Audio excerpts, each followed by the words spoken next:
Welcome back to another episode of A Gift from Adversity. My name is Juri Love. I'm your host. Thank you so much for tuning in today.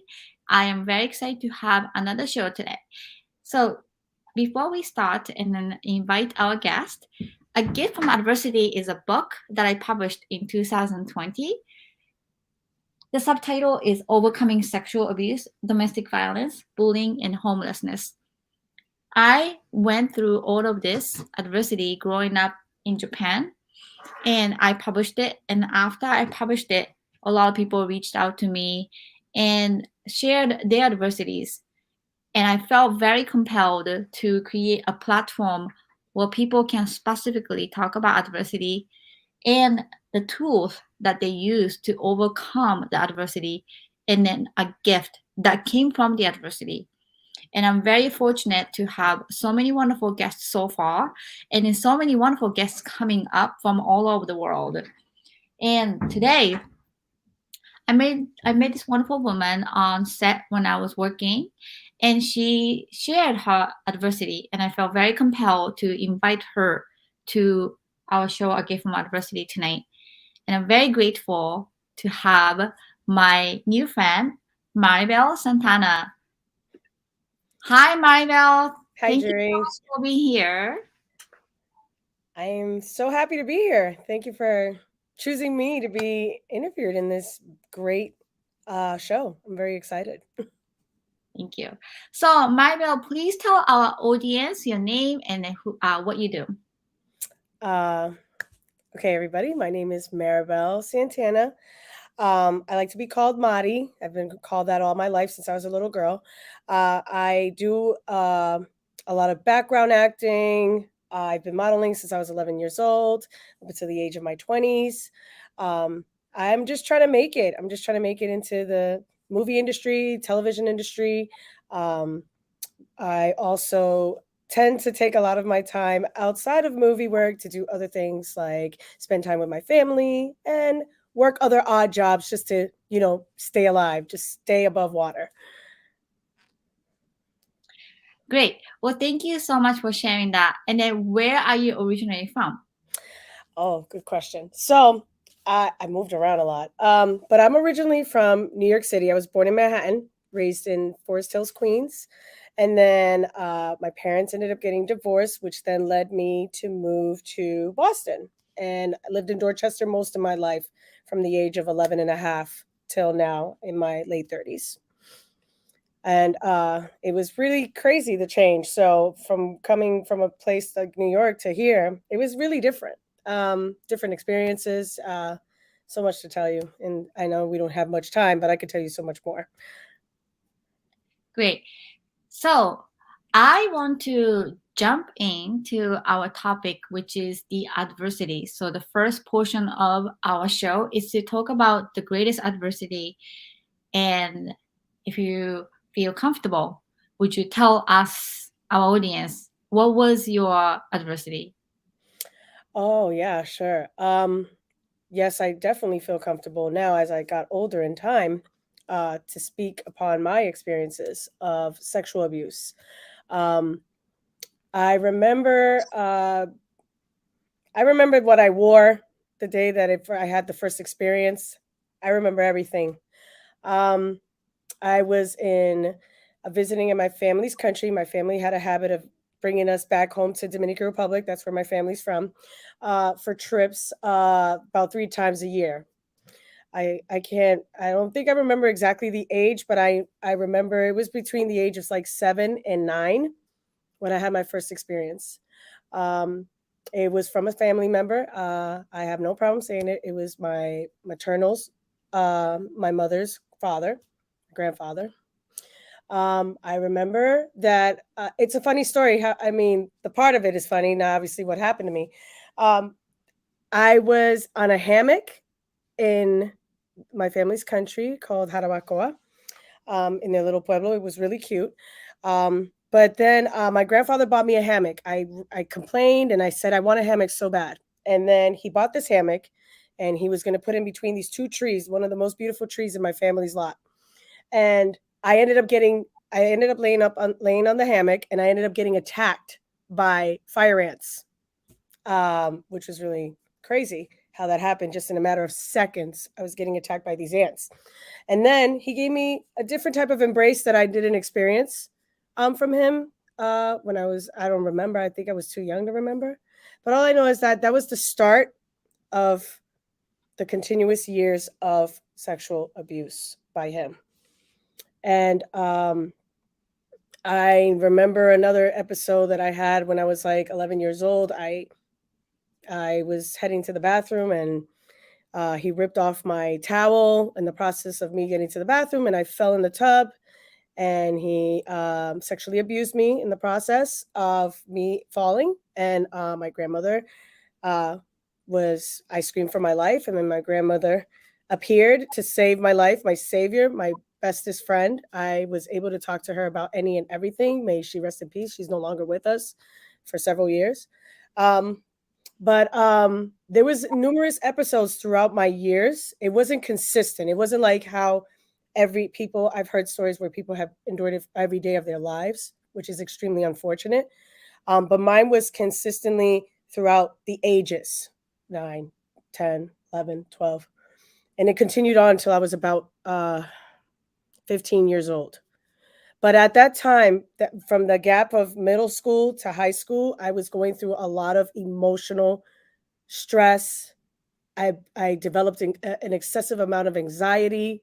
I had problems making friends. Uh, Even trying to be in a relationship was an issue. It really made some sort of damage to my overall personality when I was naturally a very happy go lucky human being. Um, but it made me feel depressed. I wasn't really happy with myself overall, which it really shouldn't do that. But at the point of my life, at that point in my life, the abuse was so draining that I just was disgusted with myself, where it led to me having thoughts of taking my own life. I felt like I just wanted it to end. I didn't want to no longer experience um, the pain that I was enduring. And I spoke to people about it, and people of my family that I felt comfortable enough to tell them so they could help me, and they didn't. So I just felt like it was the end. Like I have no help. I have no hope. But if I said something to the police, or if I said something, it will destroy my family. You know, it's not something in my family you talk about comfortably. Like, oh yeah, this is what's happening to me. You don't just talk about these things. Um, but I didn't have a lot of support at the time, so I was really enduring a lot of pain and suffering, mentally, emotionally, spiritually, especially spiritually. Um, my family would take me to church in hopes that I would, whatever they thought I was going through a phase, like, oh, she's just um being rebellious, she's not respecting. I wasn't really, I'm not saying I didn't respect my mother, but I there were times where I was very mouthy, had a lot to say. So my mood definitely changed when I was in that situation. And it came down to the point where I wow, I can't believe I'm about to say this in front of you guys. I felt like I was at my final stretch of the pain and suffering where I wanted to end his life. I felt like, okay, if I just put a little poison in his food, it's going to end it all, and I won't have to suffer anymore. I will never have to endure this pain and suffering. You know what I mean? Um, and no one else will have to suffer because I wasn't the only victim. I've heard from other family members. I don't feel comfortable telling their names or anything like that. But I've had a cousin that witnessed him trying to sexually molest me, rape me, basically, and she saved my life in that situation. And she told me he tried that on me one time, and she's like, you just really need to find the strength to protect yourself. But that man was, even though he was an older man, he had the strength of an ox. I was very skinny and frail. I was weighing like 75 pounds wet, so it was hard for me to defend myself from him. Um, but overall, my love for film and television and acting and modeling from that your little age of 11 was slowly diminishing because of this abuse. It really stopped me from really focusing on my craft because I was too busy focused on that. Finally, where I had relief and I felt like I was able to save myself from any more turmoil. Um, he had went on a trip when I was 15 back to his country to take care of some stuff, and he never came back. So I'm thinking, okay, what do you mean like he never came back? So I found out that he had passed on. He died over there. He ended up getting really sick. He left very healthy, but ended up getting a brain hemorrhage and died. I mean, I don't want to say karma, but it's just really sad that, the year of abuse that he's put on other victims, God knows who else, um, now ended with his demise in a deathbed. Um, and when my mother was extremely saddened by the death of her father, her, her at one point was her first love. This man built his home, raised 16 children, 14 children, to be honest, for my grandmother, and built her home out of his bare hands. He was like a hero to people. He was heroic. But then when that happened, my mother was sad, miserable. She's packing all our stuff, and she's like, "Let's go. We're leaving. We're taking a flight to Dominican Republic. Your grandfather just died." And I told her, "I am so happy." I mean, now as an adult, I feel bad that I said that, but I was so happy to get that news because I was saying, I'm finally free.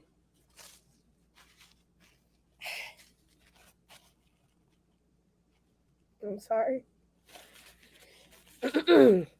I felt free again.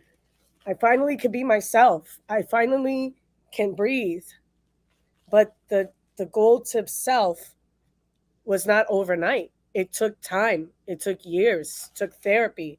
It took everything to get back to normal. And dating was tough. Everything was tough for me.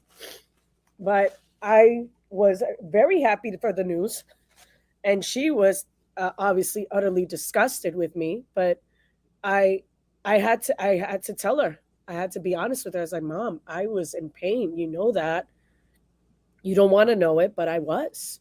He was not a good man, and I'm sorry to say this. I understand he was your father, but he was not a good person. He was evil, and it was destroying me. I don't know if you noticed, So it's not something I really didn't have the best relationship with her. I love my mother to death. She gave me life. She gave me everything. She raised two daughters on her own when my father wasn't around. But I have to be quite honest. That experience really changed my overall view of life, men in general, everything. But it took time, Juri. It took time. Like, it took a lot of good support systems. I built really good friendships along the way with people, and they helped me get through it. Speaking about it more and more, especially with you, helped me get through it. It helped me get my story out there to let people know that you're not alone. I know what it feels like. I've helped people with my story. I've helped them. They're contemplating to suicide. That it's not the final resort, even though I was there. I was in their space at one point in my life. But I try to tell them, like, hey, it's not the end. There's so much more out there for you. We live in a cruel world right now, but you got to make the best of it for what it is and for with what you have. And I'm extremely grateful that I didn't turn out worse. Where who knows where I would be right now if I didn't have the self control that I have, if I didn't have the support system that I had. So, but from that experience, it gave me a lot of hope for my future.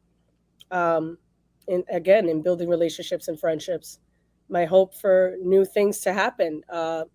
There's light at the end of the tunnel, you know. And So, yeah.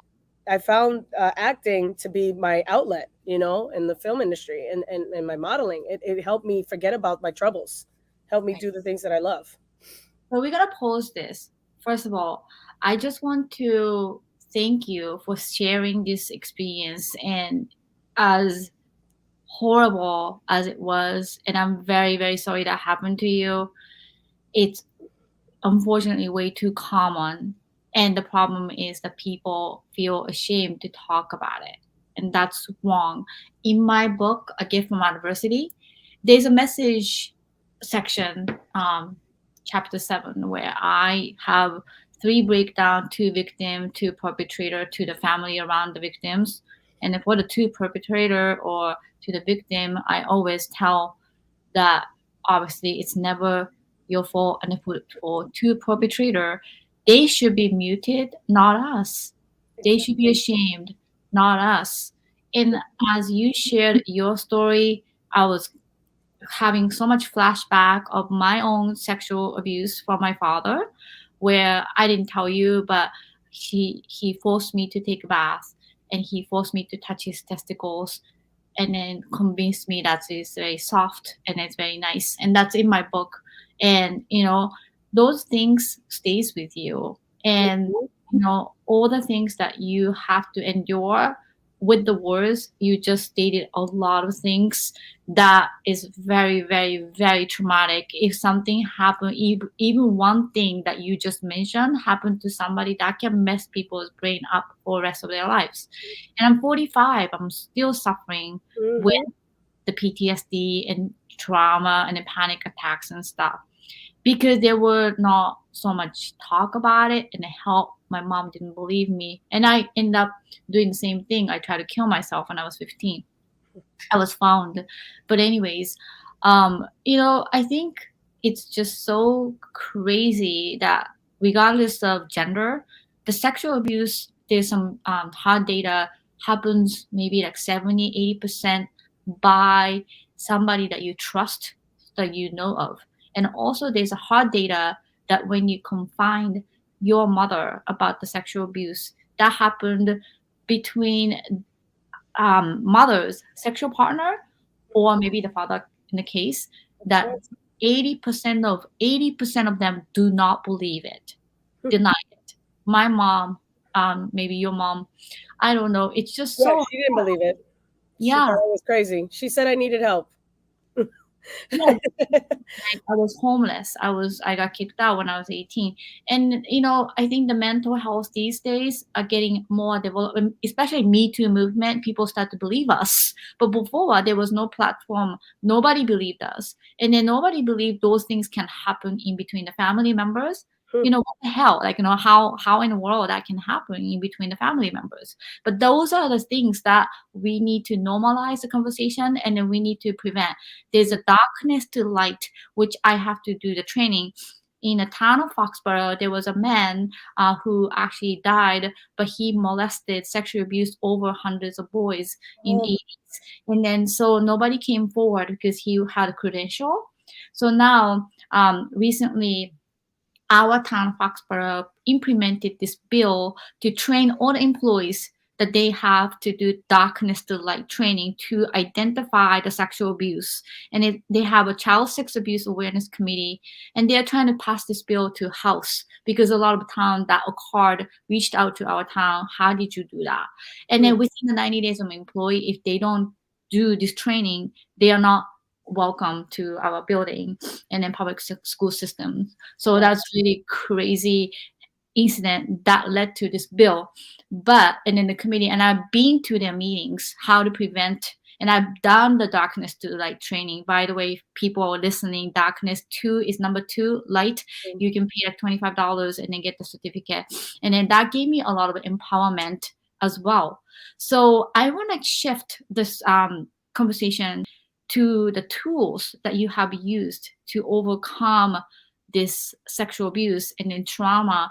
Because my show, I wanted to do this show because there are so many of us who went through adversity, and there's so many resources nowadays, obviously YouTube, and then a lot of people, books and stuff.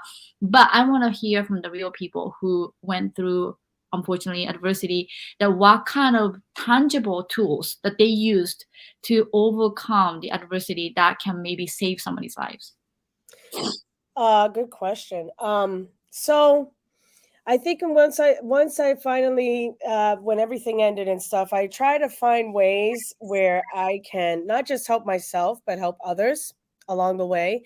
I definitely met up with people that I grew up with that had experienced the same things that I've experienced. And they said to me that they never felt comfortable enough to talk about it until they found out how many people were just like them, were experiencing the same sexual abuse as I did.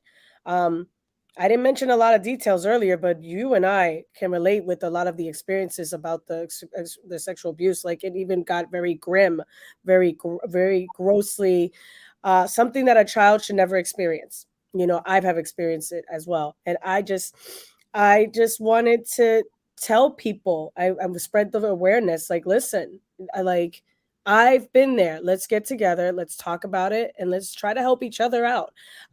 Again, I've tried therapy numerous times. I don't know how many psychiatrists and therapists I've met throughout the life since I was like 10 and older. But I really didn't it never really worked for me. I felt like, how should I say it? It's sad. Blocking it out of my head and focusing and keeping myself busy is what really helped me to see life in a different perspective. Like, I really put forth the effort to always constantly stay busy and focus on my film work, my acting, my television, the modeling, um, spending more time with my family, the people that I know that loved me and supported me. And then I started feeling comfortable telling them, because a lot of my family members didn't really know what was happening with me and him. They just know me as the disrespectful daughter who was rude to him. And it wasn't that. It's just that I was forced to be in a space with a person that was my attacker. And I didn't want to have nothing to do with that. You know, so one day I sat at the table as a grown woman in my late 20s, early 30s. I was going through a divorce and stuff like that. Again, like I said, all of that stems from my past. I sat down with my aunt, two of my aunts and my mother, and I was like, "Hey, listen, I really want to have a conversation with you guys because I've never had the time or the place to be able to do it. But I feel like since we're here and I love you guys, you're my favorite aunts. I want you to know because they were talking about him so freely, talking about my issues and what I've been through and why my behavior was what it was helped me get through it. And it helped me rebuild my friendships and my relationships with my own family members. They finally understood. You know, maybe they didn't want to listen to me because they thought I was a kid and I didn't know any better. But as an adult, they definitely were listening. And they know that it's very common for family members to sexually abuse their own family members. It's not new news. It's been going on for centuries, decades, forever. Um, but I know for a fact that when I sat down with them, they were in shock and felt extremely bad for me. So now they put two and two together and like realized what you're doing by you talking about it with us helped us understand it more. Now we understand you better. And now we know that you're not crazy. There's nothing wrong with you.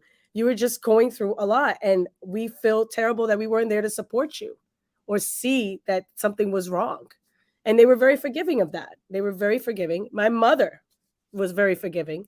She feels till this day she feels terrible, even though in the beginning she was confused, but she was a victim herself. You know, she went through it. She know what it was like, you know. I'm glad it never went as far as it did with me to her, but I was the main victim. I was the one that endured it all for everyone, and it's very unfortunate, but fortunately it turned out to be something good because now my friendships and my relationships are greater, bigger. People understand me better and they love me and they support me and they have my back. The film industry is a great way of dispersing your mind into a different place from all this negativity because you meet so many people just like yourself. I think the building of friendships outside of what you usually are friends with, and telling each other these stories and experiences, it's incredible how many people I've met in this industry where they were just like me, have been through stuff like me. You know, I'm very grateful for the tools that was given to me. I wish I had I wish I could tell you that I went through programs and stuff like that, but that wasn't really attainable for me. For some reason, it wasn't something talked about in school a lot. You know, sex education was rarely talked about. So um, I wish there was. I wish I had that. I had that at hand, like how you were experiencing it back in your city where you live. I wish I had that, because then it'll open the doors to other opportunities for other women to open up and be free, not just women, men as well. You know, I'm just really grateful that some tools that worked for me kind of worked for me pretty good. The only reason why I cry here and there is because it's like I forgot about it, and then when I think about it, I get emotional about it. This little girl was once this happy-go-lucky girl, and then someone want to ruin her shine, you know. And it kind of brings a tear to my eye, you know. That I'm grateful that I'm alive and nothing worse happened to me. He's even threatened my life if I even talked about it, you know. So it's very tough, but now I feel great. I feel comfortable. I feel open. I feel hopeful, that I could help others with my situation. So I can't thank you enough for coming to my show and talk about sexual abuse, because this is one of the topics that I've suffered throughout my life, and then I never knew that I could write a book about it, and I never knew that I can do the show like this to advocate for other people and give language to it, right? So yes.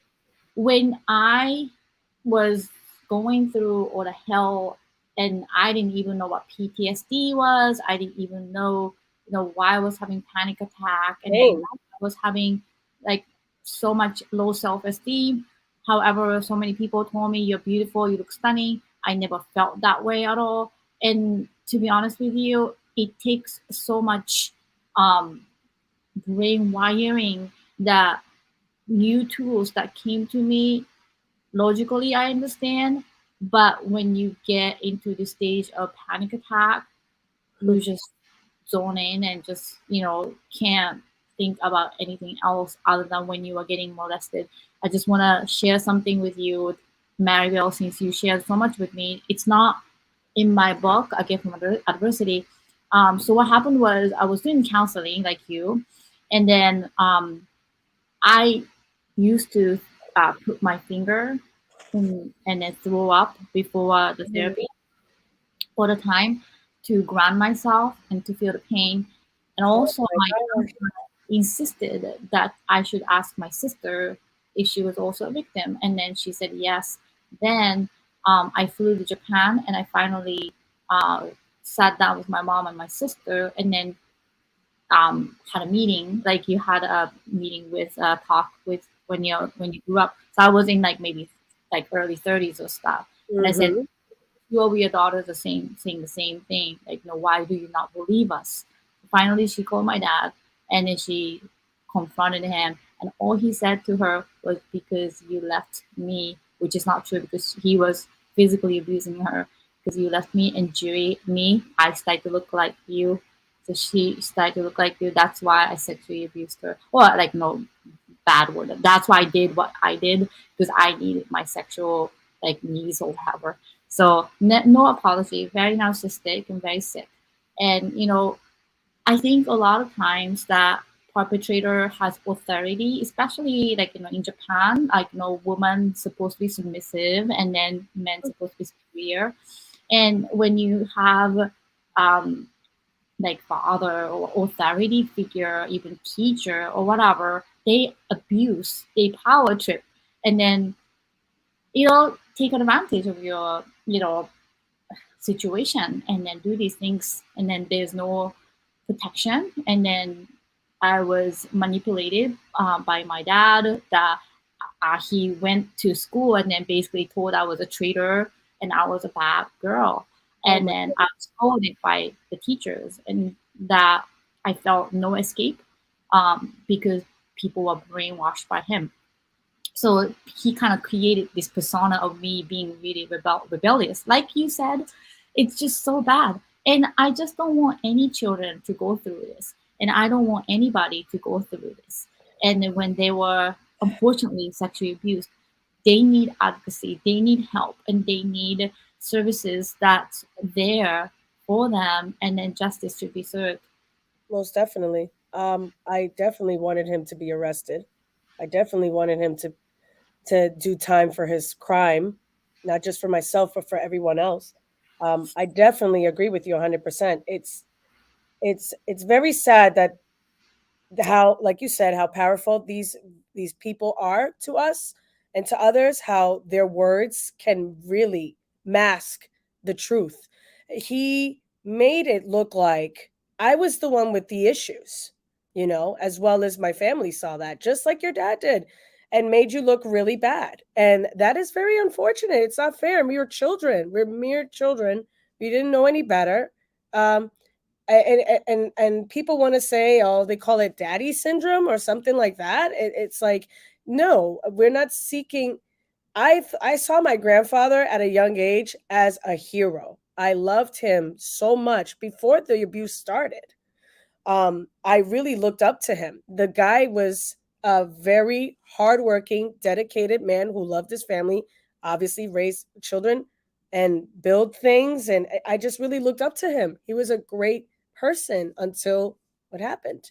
But when he had threatened my life as a preteen, and told me he was even jealous of me being around other male friends. He'll see me outside in front of across the street. He would make a huge stink about it. He'll come outside and attack. He'll come towards us because my mom was working at the time. That he'll come towards us and say, "Hey, time to get inside." I'm like, "What are you talking about? It's not time for me to go inside. I'm here with my friends. Mom said, you know how it is. When the street lights come on, it's time for you to get inside. I don't need to go back inside. I'm fine. I'm here. We're having fun. Stop bothering us." And he would get really aggressive and grab me up, and I have no choice but to go inside. Made me look like a damn fool in front of my neighbors who were friends of mine. His behavior was atrocious. And he will tell me, if I ever see you with another one of those kids again or anybody, I'm going to kill you. You know, you're making me feel very uncomfortable and I don't like it. And I'm like, I am your granddaughter. You're a freak. You're a crazy person. What are you doing? Like, let me live my life. And this is me at 11 and a half, you know? But he made me look like a damn fool. But as I got older, I started standing up for myself. The occurrences of a sexual abuse happened very minimal because I started feeling more comfortable, be like, hey, I'm not gonna stay here. I brought your food because I was forced to bring his food, and they're not understanding, they're not putting two and two together. Why is she like this? Why are you and I keep telling you, I kept telling them, I don't want to go see him. That's your grandfather. I don't want to see him. I keep telling them why. Because I told you why, but you don't believe me, so it doesn't matter. I don't want to see him. You know?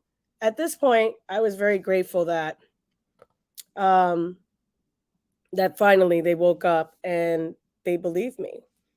I'm happy that people believe me and understand my pain and suffering. And I don't make it my life, but I'm not gonna forget, I'm not gonna forget what happened. It's gonna be instilled in me for a long time. And now, God forbid, I mean, if I ever were to have children someday, I'm gonna be extra overprotective of any man that comes near my kids. So um my guard is up all the time, but I am a very strong woman. I am stronger than I ever was, and I will never. That was the last time I ever had any type of abuse occur in my life.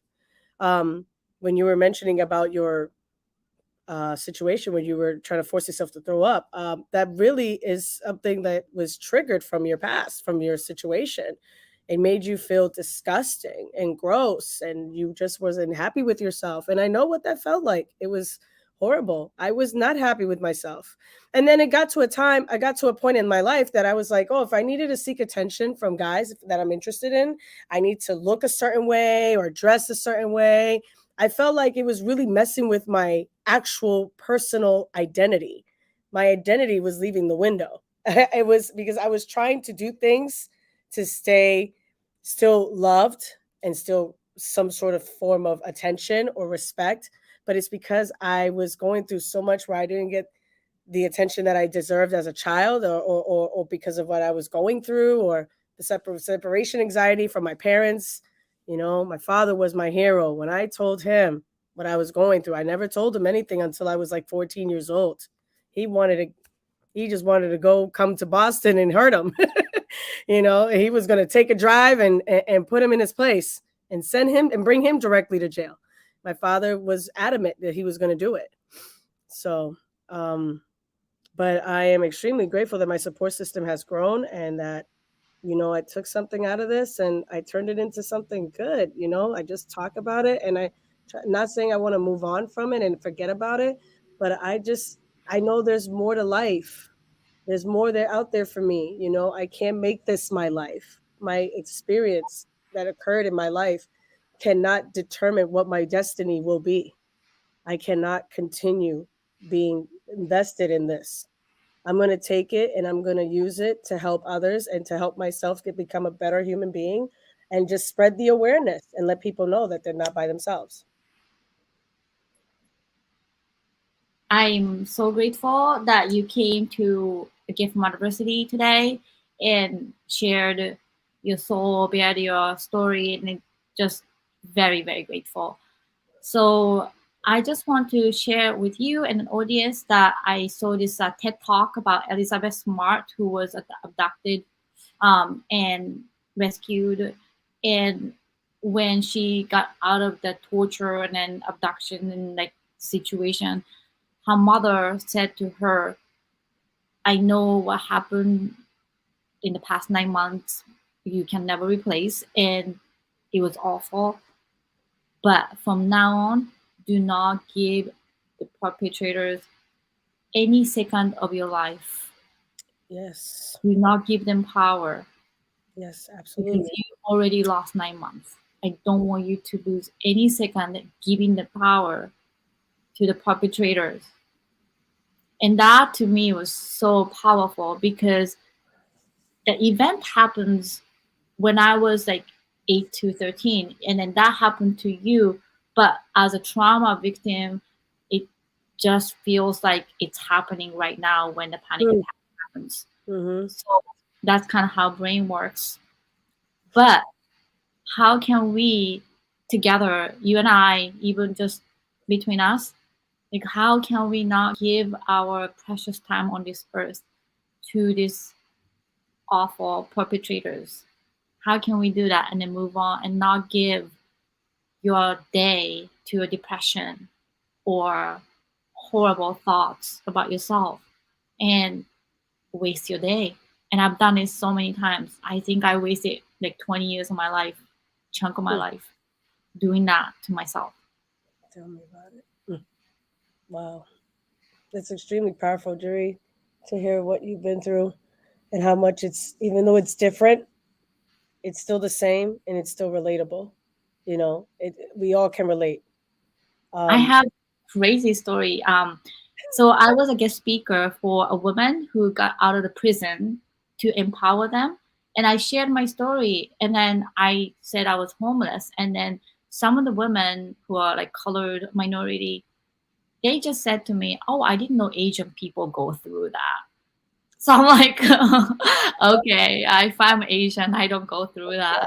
Yes. But but the point is though, it doesn't matter where you are. These kind doesn't of matter. things happen everywhere, unfortunately. And then you just have to, I don't know, accept it and then move forward. Mm-hmm. And like yourself, like you said, you just have to find a good group of people and support system who trust you and Absolutely. believe in you and share. Absolutely. And I'm very grateful for that. I'm extremely grateful. If it wasn't for them, I would be lost. I would be, who knows what I would be again. I'm just extremely grateful meeting you, hearing your story made me feel even more comfortable and happier to hear that, yes, again, I am not alone. I keep meeting people along the path of this journey and of my life. And I meet people and I hear their versions of their stories.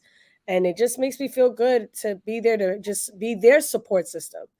Not only were these people were my support system when I was going through it, now I'm over here being someone else's, which it's like it's like a domino effect. We're always going to be spreading the word, spreading awareness back over and over again. They did it for me, I'm doing it for them, and they're going to do it for somebody else to help themselves. And the more we get ourselves involved and more open to talk about this freely, openly, the better this world could be for victims like ourselves. I strongly believe that. There is, again, there is hope, there is light at the end of everything. But people just need to, I think people just need to find that inner fire in them and just feel open to say something. Because I wish I had that flame inside of me, but my flame was not there when I was young. I was battered emotionally. And if I had that flame, he'd be in jail. He would have died in jail, because I always want justice for the pain and suffering that I endured. And not just for myself, but for other people, other victims that I know. Um, but their jail was death. For some of these people, the perpetrators ended up dying or being killed. Justice was served, but not in the way that I wanted it to be. So I'm okay with it because at the end of the day, I'm no longer suffering. I no longer have to be a victim. Now my job is to make sure that I tell my story out there and I let people know that I'm there for them. I love you all. I'm very loving. I'm a very affectionate person, and I want people to know that I love them, genuinely love them, and whatever they need, a ear, I'm here. And I want them to know that if they ever need anything, I'm going to be there to support them. Whatever protests I have to be, march, any type of bill that needs to be signed or whatever, I want to be there to support those people because the more, the merrier, the better we can actually get this taken care of and done. And there needs to be justice. There needs to be something done. This cannot continue. You can't just let this ride. Especially when I heard about what happened with the churches, and the priests, and that, just like you said, it was like PTSD all over again. Oh my God, I can't believe this is happening to these poor children. This is a very sad situation. And I went to church all the time, and I looked up to these things, and it made you see things in a different light, and it's not just the churches. And again, it's not just women, men and women, trans, it doesn't matter, gay, it doesn't matter. Everyone is some sort of victim of sexual abuse of some way, shape, or form, and it doesn't matter. But if we don't stick together and we don't support one another, we're just gonna fall. We're just gonna fall, and we're never gonna be able to get back up. You just got to be open and honest, and just let it out. Let people hear it. If we don't do it, we're gonna sink. This will be a sinking ship, and we're never gonna get back to be able to do what we need to do in life. You have goals. I have goals. In order to fulfill them, we have to make sure we get rid of the negative and just shoot for the positive. Don't. There's a saying that my mom used to say to me in Spanish: "Es pa'lante que atrás no hay nada." So forward because there's nothing behind you. So the more forward you push, the more of the negative that is behind you will stay behind. That's the only way you can survive. And I've always been that type of person. I can't continue to sink and be digging the same hole over and over again. No way. I don't want to reopen these wounds. These wounds are healing, and they're taking a long time to heal. I don't need to reopen them, but I'm not going to sit here and not talk about it because I want people to know. People should know. Don't keep it a secret. Just say it. Just to share with you and in our audience, I have the coolest story about becoming a journalist. When I was given a journalist job, I never studied journalism and never expected to be a journalist, which I have been for the past 2.5 years. I've written over 400 articles, which including human trafficking issues or sexual assault victims. And I've done mental health issues. I've advocated for a lot of people, and it gave me so much empowerment. And I, I just wanted to tell you that when I got my job, all I said, I had no expectation that I was going to get the job, but the reporter recommended me to meet the manager at the Sun Chronicle. And it was the coolest thing because I told the manager, thank you so much for covering this Catholic priest story from the Spotlight, the movie, the Hollywood movie. Rachel McAdams starred in it. But that's the four journalists who discovered and then shed a light to the sexual abuse that's happening. And that movie to me was the ultimate empowerment of journalism. And then I said, thank you for being a journalist and speaking the truth despite of the pressure from the mass media. Hmm. So I said that. I laid out the truth and I said how important it is to be a journalist. Then I got the job. Oh, nice. Yeah, and then because I think they saw me that I don't bend the truth and I'm not afraid to tell the story, just like you. You should not be afraid. You should be empowered. And even if you are a victim of sexual abuse, you should never be afraid to tell, and you should be saved. You should have advocacy. You should have the support. You're not crazy. That person was crazy, perpetrator was wrong. It's not you. And then they manipulate your brain, like you said, right? Like they just trick you that you are the one who's crazy, and that's so wrong. So you have to rewire your brain. It takes time. So I just can't thank you enough for sharing this story, resonating with me. However, we grew up in different countries and different time. This is unfortunately universal language, sexual abuse, that we should not feel ever ashamed to talk about it and then normalize the conversation. Therefore, we can prevent it and then we Absolutely. can see the signs. So, Absolutely. my last question is, what is the gift that came from your adversity? I learned to, hmm, I think I learned to love myself again. I found myself. I found my true self that was hidden for so many years. I learned to appreciate the person that I am, because for so long I hated myself and I was disgusted and I was embarrassed and I felt like I was invisible to people. Um, I just wasn't proud. I didn't feel proud. I feel like my family made me feel like I was a failure, because I made so many mistakes along the way from this trauma. But once I really felt the comfort to speak about it, I just earned this power, this sense of power, this sense of, I don't know how to explain it. I felt like the I feel like the vice president. I felt like this powerful woman is finally coming out of her old cocoon that she was entrapping herself in. And now I became this beautiful human being, this butterfly. And now I could be free and open to talk about it with anybody and not feel bad about it. I don't feel bad at all. Now I feel like the gift was that it made me become a stronger woman. I could stand up for myself. I have the right to be open and free with my words and not be ashamed of my past. And the gift was that I'm helping others along the way, with the gift of the fact that I now found my true self and now I love myself more than I ever have before. You know, another gift is that I'm alive again. I feel alive. I felt like I was dead. You know, I'm now living. I'm happy that I didn't take my own life. I'm grateful for that, because I wouldn't be here. I wouldn't have experienced all the wonderful work I've done with my acting and stuff, and I wouldn't have experienced beautiful nieces and nephews, and the unconditional love that I gained from that, from my sister bearing these beautiful children, and now I get to experience what love really is, even though they're not my own. Now I can love again. I can love myself, and I can love again, and feel comfortable doing it, and not feel strange about it. Well, thank you. That is just so powerful. I can't thank you enough. I'm speechless. And you're beautiful. And then Thank you are a very, very loving person. And then you are a very supportive person. And don't ever change that. And you.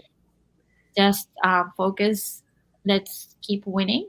And let's keep doing what we supposed to do on this earth. Of course, And don't let these people give power, you're right. mess our lives. No, of course not. We have people that depend on people like us, so we can't fail. One last thing, I have a request for you. I know you speak Spanish, so my friend Carlos came to my show and he spoke something in Spanish to the Oh, Spanish audience. So, would you mind to tell some empowering word for some audience who might speak Spanish and then maybe can resonate to their heart? oh, of course, most definitely. Para todos los víctimas que han tuvo la experiencia de sufrir las cosas que yo he sufrido, siempre tengan en su corazón, entienden que hay luz, hay libertad, hay felicidad. No crea que esto es tu final, que hay siempre más grande para adelante en tu futuro. Cójalo en lo negativo y conviértelo en algo positivo para tú poder llegar al lugar de lo que tú deseas para tu vida, para tu futuro, que sea de trabajo, de televisión, de familiar, lo que sea. Um, Nunca crea que este es el final. Esto no es el final.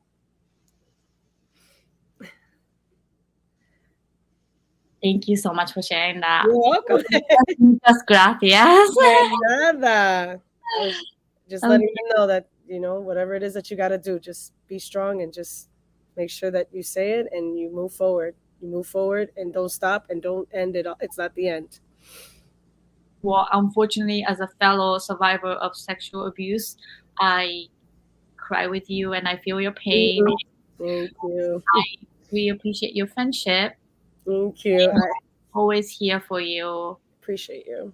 Absolutely. And thank you so much again for coming to my show tonight. I really, it was amazing conversation for me as well. And thank you for sharing with our audience. Absolutely. You're welcome, Juri. And thank you for having me again. And I hope this helps for anyone out there that needs the help that they need.